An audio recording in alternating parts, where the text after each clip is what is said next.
O e-commerce, ele é um quebra-cabeça. Ele tem muita coisa que deve ser vista com muito detalhe. E nós vamos falar rapidamente um pouco de cada um desses detalhes para que vocês possam ter uma visão geral dos problemas que a gente sempre enfrenta nesse dia a dia de vender online, que aparentemente parece só montar um site, né?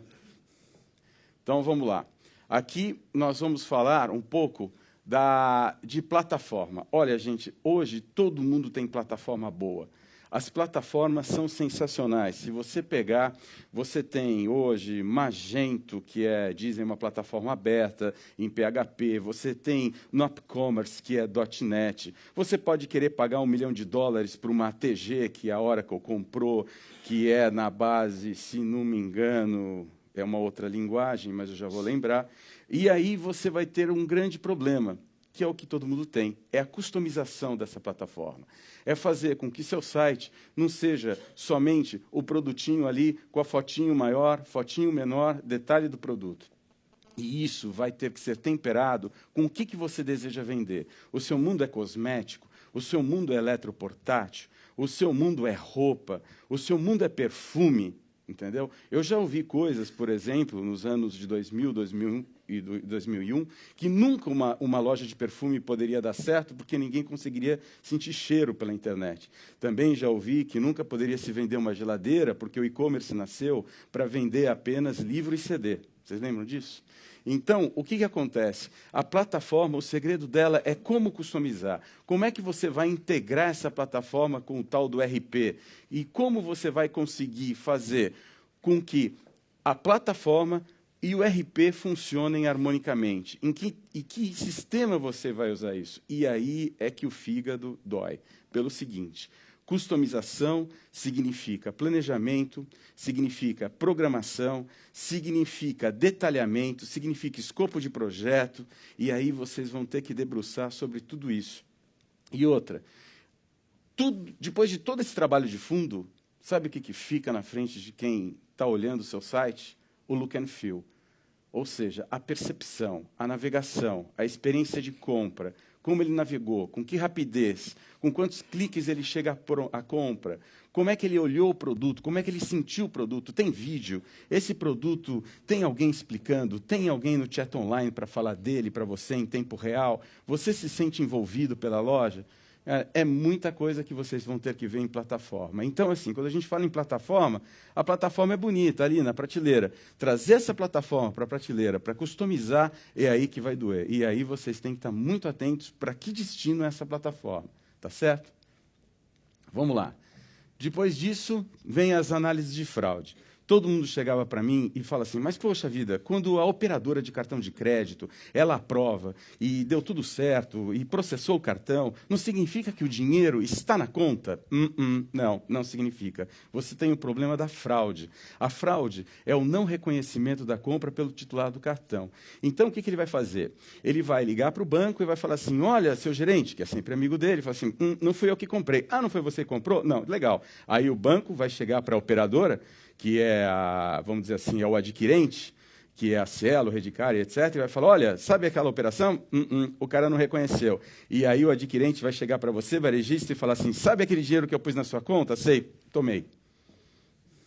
Aí você fala, caramba, e agora?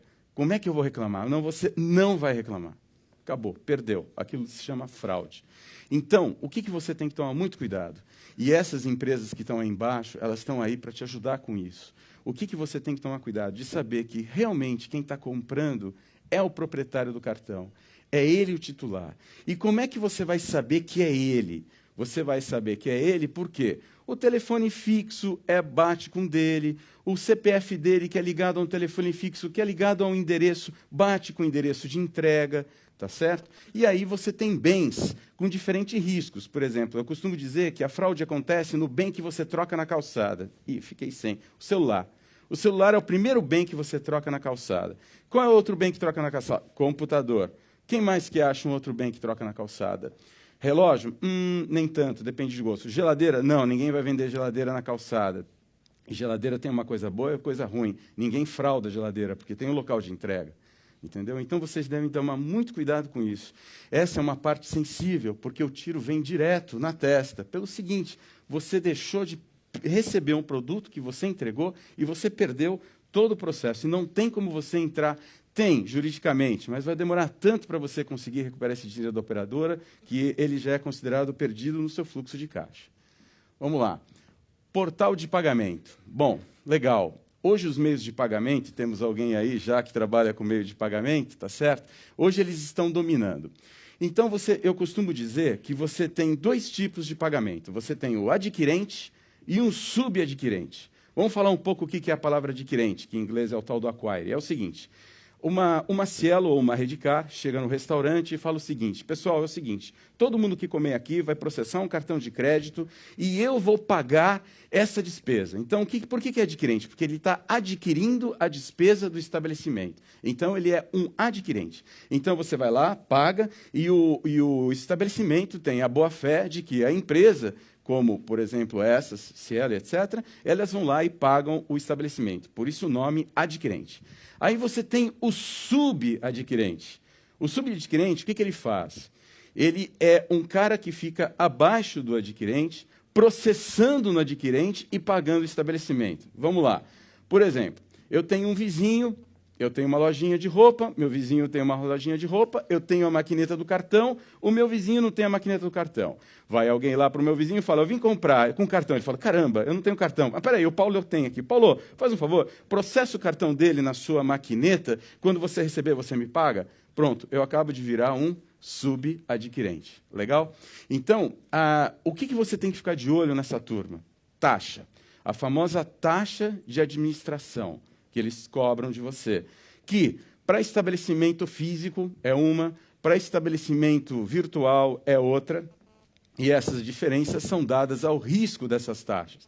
Então, vamos lá. Qual é a taxa administrativa para venda no comércio de varejo? Se for 30 dias, eu vejo grandes lojas aí com 0,5%, 2%.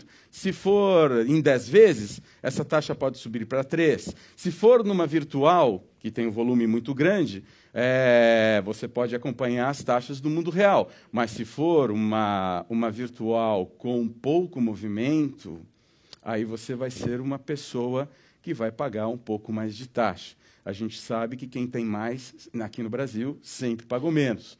Então, sempre de olho com as taxas. Uma outra coisa que você deve ver também com os subadquirentes ele fala assim, olha, você processou um cartão, eu pago para você no dia seguinte. Você vai perguntar, que taxa? Sempre perguntem, taxa. Sempre tenham que nada é de graça. Você vender em 10 vezes e receber em 30 dias ou receber no dia seguinte, significa taxa. E isso faz parte do seu custo. Vamos lá. Galpão, logística. O Brasil não é um país, o Brasil é um continente. Eu desisti de ficar grande que nem o Abílio e ter lá 100 mil metros quadrados que nem a Nova.com. Não dá para ter isso. Então, eu pensei o seguinte, se o Brasil é tão grande, por que a gente não trabalhar de forma em logística distribuída? Pô, eu sou um cara pequeno, então o que eu posso fazer? Eu posso ter uma filialzinha logística minha lá em Recife, que Recife é o hub de todo o Nordeste, e eu posso fazer uma entrega direcionada para lá. Pô, bacana. Então, o cara que vai me pedir qualquer produto no Nordeste, eu vou ter um frete competitivo, com um preço competitivo, porque eu estou agindo logisticamente numa fase, num modelo regional. Então, eu posso replicar isso para vários lugares, para Centro-Oeste, para Sul, para Sudeste. Vantagem desse negócio, teu frete vai ser imbatível, teu preço vai ser imbatível, porém você vai ter um problema, você vai ter que, se você banca estoque, e a gente viu aqui a história do fluxo de caixa negativo, você vai ter que ter esse estoque replicado. Então, você vai ter que fazer essa conta. E em que momento você tem que ter uma logística única e em que momento você vai poder colocar parte dessa mercadoria em um centro logístico avançado para ter essa logística regionalizada. E aí, a minha ideia é sempre o seguinte, você faz uma seguinte jogada, você começa a promocionar um frete, por exemplo, para o Nordeste, você começa a promocionar um preço competitivo, para você crescer aquele mercado. E quando você tem um ponto de curva que você fala, poxa, com esse volume de venda no Nordeste, eu consigo bancar as minhas mercadorias nesse ponto avançado. e aí você vai ter uma vantagem competitiva num país muito grande, onde você tem guerra de ICMS em todo lugar, você não vai ser afetado por essa guerra de ICMS, nenhum caminhão de televisão seu vai ser parado na fronteira da Cefaz, e nenhum estado como a Bahia vai pedir 10% da diferença de ICMS do consumidor final para vocês. Vamos lá, galpão. Olha, demorou muito para eu aprender como o logístico pensa. O logístico é um cara que ele não vê valor nas coisas, ele vê volume. Ele vê volume e você vê valor.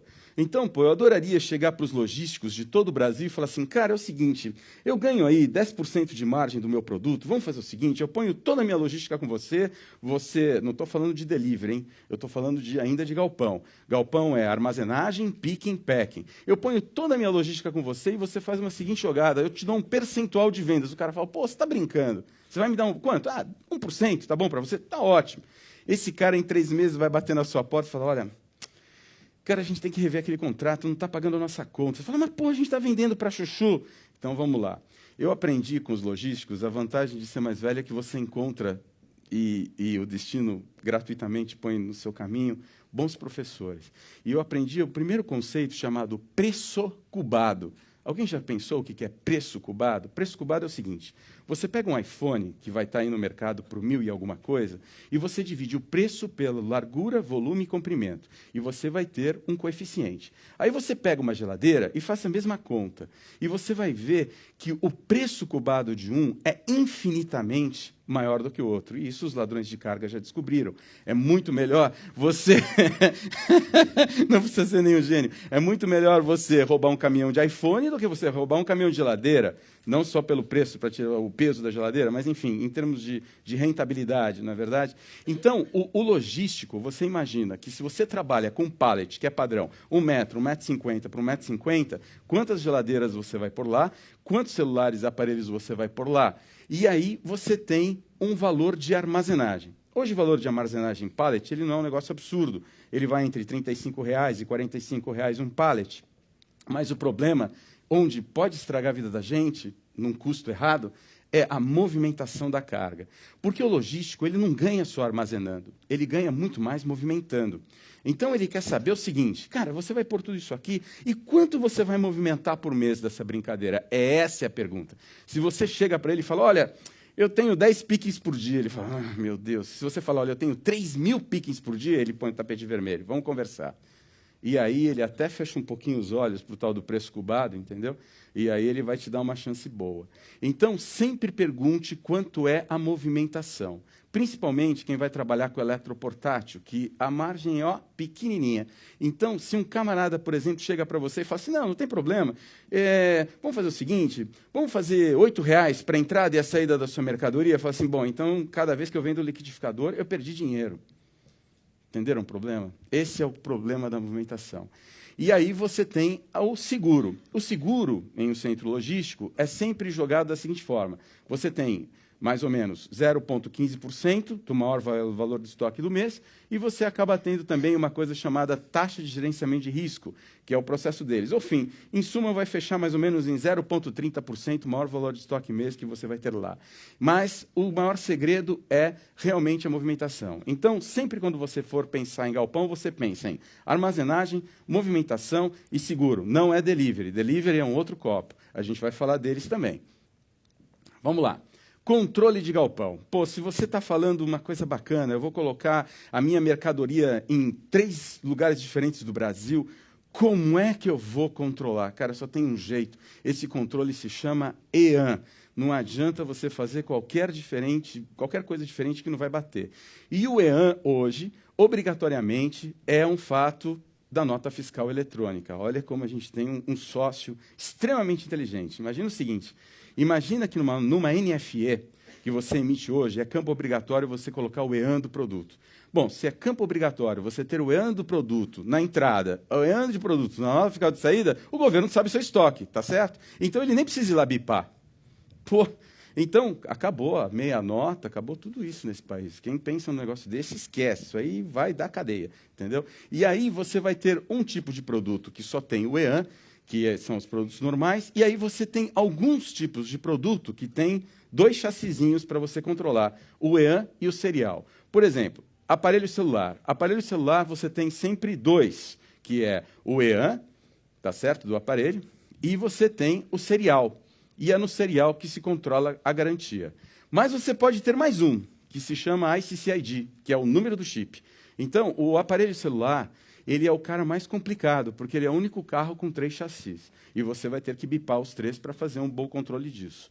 Então, se você consegue ter lá, na sua ponta de Recife, alguém bipando seus produtos, manda essa bipagem para você, o seu sistema confronta com a NFE de entrada, que hoje já tem os EANs ali, e você faz essa combinação, e você vai saber, basicamente, 3 coisas da jogada. Você vai saber o seguinte: o que veio na nota a mais, o que veio na nota a menos, acho que são 4, o que veio na nota e não está no físico, e o que veio no físico não está na nota. Quem trabalha com roupa sabe muito bem do que eu estou falando. Conferência de sapato nunca bateu, nem nunca vai bater. Vocês querem um exemplo disso? Vocês já viram todo mundo, quando no shopping você está passeando, e eles receberam uma caixa de algum fabricante, aí todas aquelas vendedoras sentam e começam a contar os produtos, aí você fala assim, cara, todo mundo conferindo, todo mundo conferindo. E você aí vai ter uma segunda coisa. Quando você chega para comprar o tênis, você chega e fala assim, olha, eu queria aquele tênis lá. Fala, um minutinho, o senhor senta aí. Aí vem o cara com 10 caixas, né? Ele joga tudo para você e fala assim, olha, aquele ali eu não tenho, mas eu tenho tudo isso daqui.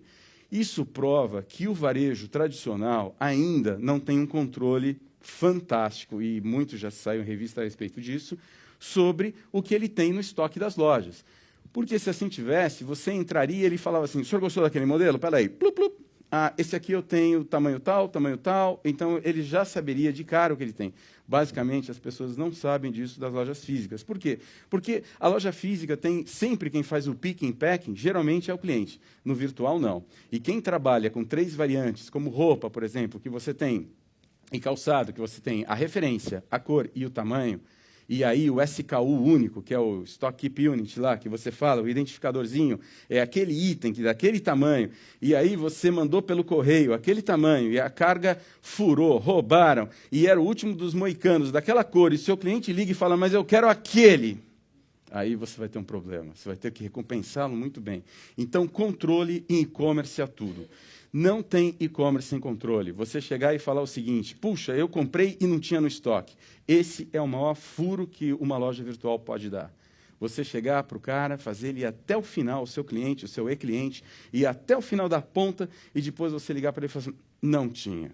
Então, tomem cuidado, e principalmente com os counting downs das plataformas. Por quê?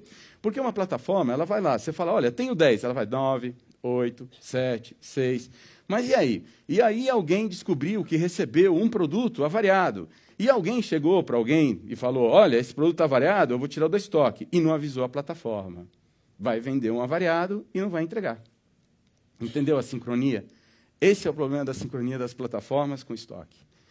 E tudo começa no recebimento da mercadoria. Tudo tem origem quando você recebe uma NFE. E é ali que você vai ter que olhar.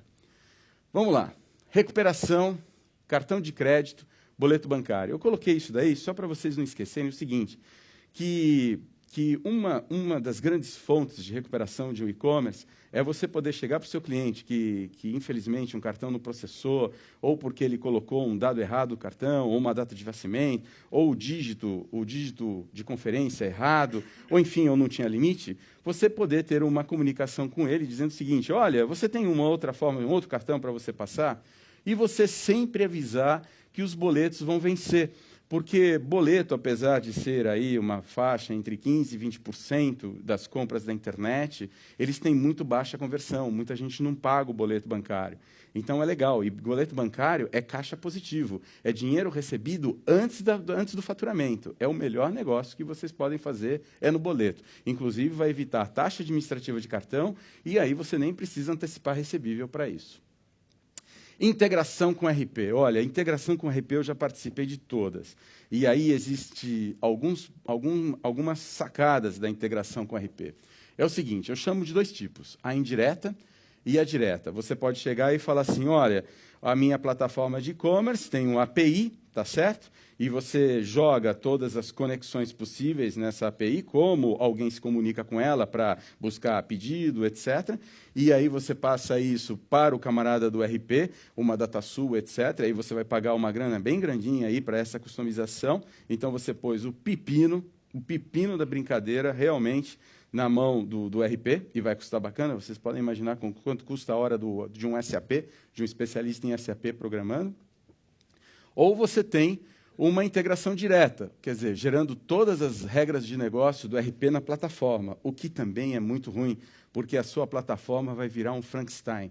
O que acontece? Fala assim, pô, o que são regras de negócio? Por exemplo, imagina que até os impostos dos produtos, por exemplo, o que tem substituição tributária, o que não tem, o que tem monofásico, como cosmético, que só paga PIS e COFINS lá na origem, depois não paga mais nada, todas essas regras de negócio você vai acabar colocando na sua plataforma. RPs complexos, por exemplo, onde você, um SAP, por exemplo, que cada preço do produto trabalha com uma espécie de cotação, então se o centavinho que foi gerado no pedido não bater com o que está cadastrado no RP, ou no SAP, o SAP não fatura.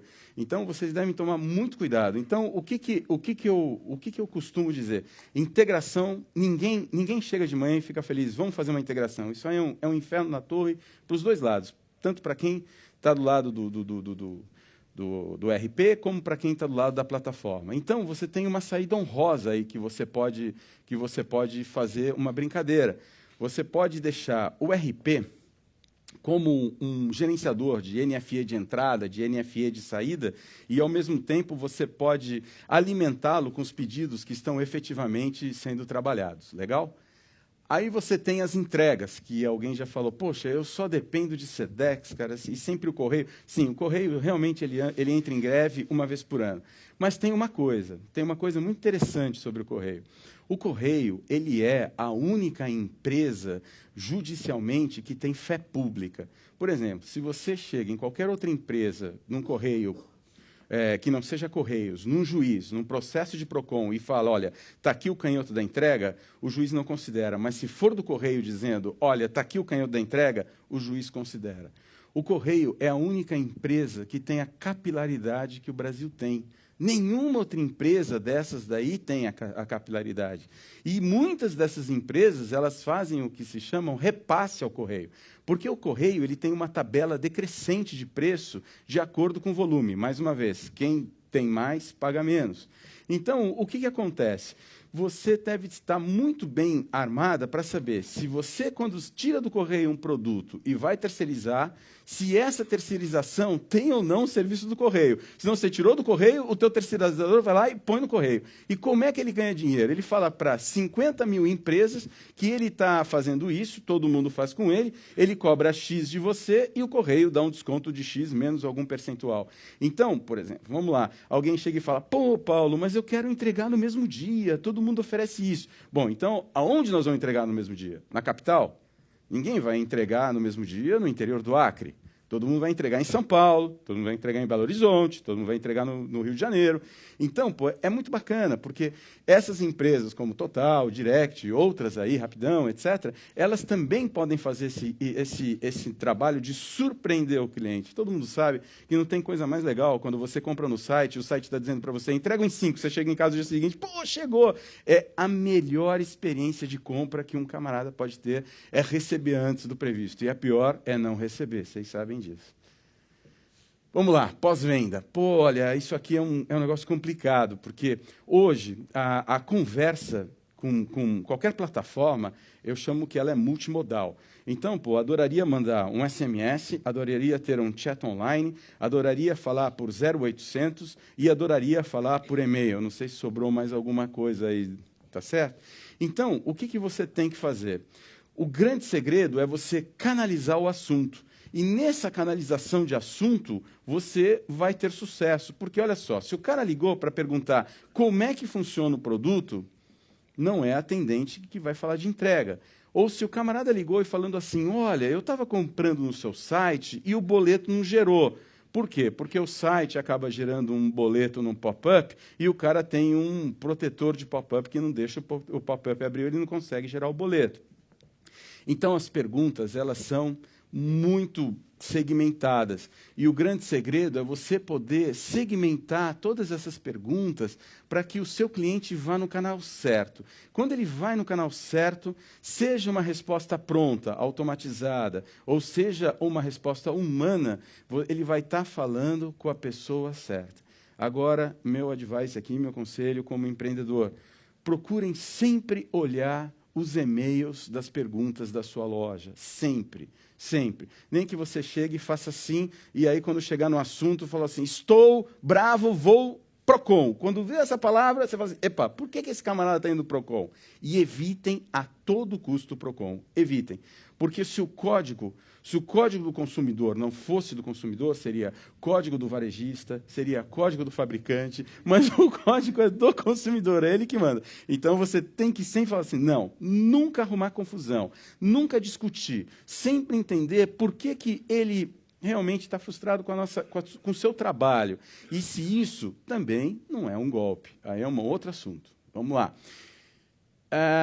Taxas de impostos. Bom, o Brasil é um dos países mais fáceis sobre impostos. Né? Quando o pessoal vem de fora e vai ter uma operação aqui, mercantil, ou seja ela qual for, todo mundo fica louco. Mas o que eu quero dizer é o seguinte, nos tempos dos meus pais, dos meus avós, era muito fácil. Lá na 25 de março, você chegava, compra por 10, vendeu por 20, tudo resolvido. Não é mais assim. Hoje, você tem impostos disfarçados do produto. Por exemplo, PIS e COFINS é um imposto disfarçado. Eu costumo dizer que o PIS e COFINS é um murro de lado. O IPI já é um imposto direto. O IPI é um murro de frente. E aí o governo estadual, com outros estados, inventaram a maior sacada do mundo, que, olha, é de tirar o chapéu, e eu não sei como é que ninguém não foi bater panela lá. E se alguém quiser, eu vou junto, chamada substituição tributária, que quando todo mundo fala, puta, o que é isso daí? Não, substituição tributária foi a maior sacada do mundo. Olha só como é que é legal. Eu sei que se você perguntar o que é substituição tributária para um contador, coisa que eu não sou, ou para um advogado, coisa que eu também não sou, eles vão te explicar de um jeito que você não vai entender, porque eu já perguntei, eu já fiz esse trabalho. Eles vão falar, e educadamente, você entendeu? Você vai falar educadamente, entendi. E você nunca mais vai tocar no assunto com ele, né? Você não é louco de fazer isso. Substituição tributária é o seguinte, imagina que o governo pegou esse produto aqui, tá certo? Pegou isso aqui na indústria e falou assim, bom, esse produto aqui na indústria, por quanto ele é vendido no varejo? Um olha para o outro e fala, não sei. Não, vamos fazer uma pesquisa, cara. Vamos lá, pesquisa lá. Vê por quanto está no Magazine Luiza, entra aí no Buscapé, dá uma olhadinha. Os caras olharam, falaram assim, olha, nós descobrimos que esse produto aqui, quando sai da indústria, no varejo, os caras põem um markup, né, quanto joga em cima, geralmente 40%, 50%, vamos por 60%, vamos por 60%. Mas como assim? Vamos por 60%? Vamos por 60%. Todo mundo que compra esse produto aqui põe 60%. O nome disso se chamou MVA, Margem de Valor Agregado de Substituição Tributária. É a taxa que o governo sonha que você põe em cima. Espero que não tenha ninguém do governo aqui. Mas é a taxa que o governo sonha que você tem em cima. Que a indústria fala, não é 60, é 30, ninguém põe isso. Não, é 60. E aí vai o sindicato da indústria, briga com o governo e fala, vamos abaixar isso. Pô, legal, vamos abaixar para 50, conseguir uma melhorinha. Mas olha que interessante como é que é calculado isso. Eles pegam o preço de venda da indústria para o varejo, adicionam um imposto chamado IPI, que é o Imposto de Produto Industrializado, colocam essa margem em cima, e depois, se você está em São Paulo, para facilitar, onde o ICMS, vamos dizer, 18 na entrada, 18 na saída, eles vão calcular 18% sobre essa entrada. E lá na outra ponta, você se acredita de 18% sem o IPI. Alguém está vendo uma cascata aí? Cascatona. E esse imposto, ele pode ser considerado como IPI, porque você vai receber um produto da seguinte forma. Produto X, R$100, 22% de IPI e R$200, aliás, de R$50 de substituição tributária. E aí, quando você estava falando com a indústria, para facilitar a vida, ela tem sido bacana, ela já dá o preço com os impostos, tá certo? Isso é importantíssimo. Mas você tem que entender toda a cadeia que você está. Não só isso. Você tem que entender com o seu contador qual é o tipo de empresa que você tem. Você tem uma empresa no lucro real? Você tem uma empresa no lucro presumido? Quais são as taxas de alíquotas que você paga no seu imposto para que você, na compra de bens tangíveis e bens não tangíveis, você possa fazer a conta certinha de quanto está deixando em casa esse produto. Eu costumo dizer assim, que tem o EBITDA, né, que eu aprendi com os investidores lá, que é o lucro antes de depreciação, taxas e impostos. Pô, se eu vivesse de EBITDA, minha vida seria outra. Mas eu vivo em lucro depois de impostos. E ó, não estou falando de funcionário, não estou falando de nada disso. Assim, é lucro depois de impostos. Assim, o quanto deixa líquido aquela operação na compra e venda. Isso tem que ser assim religiosamente controlado por vocês. Porque eu vou contar por quê. Porque o mesmo produto, ele pode ter tarifas diferentes dependendo do estado que ele vem e dependendo da cadeia que ele vem. Por exemplo, se você comprou o liquidificador da indústria, ele vem de um jeito, a formatação tributária. Se a indústria vira para você e fala assim, olha, Paulo, eu não tenho esse liquidificador aqui, mas eu tenho o seguinte, tem um varejista que tem e ele vai te vender. Já vem de outra forma, já não tem MVA, já não tem IPI.